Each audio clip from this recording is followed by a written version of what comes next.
Welcome, today I'm running CUBOT Note 9 and I'll show you how to change screen recorder sound settings on this device.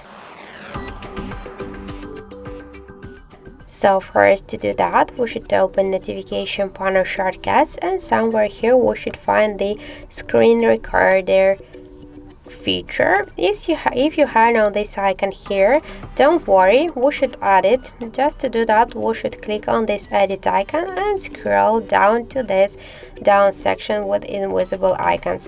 Now we can see here the screen record icon. Hold it and drag it here to this up section.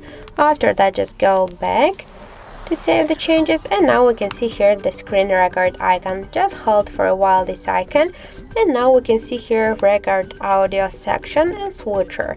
If just to use, for example, the microphone here, we should click once on the switcher to turn on this feature, and now we can comment something in our screen recording.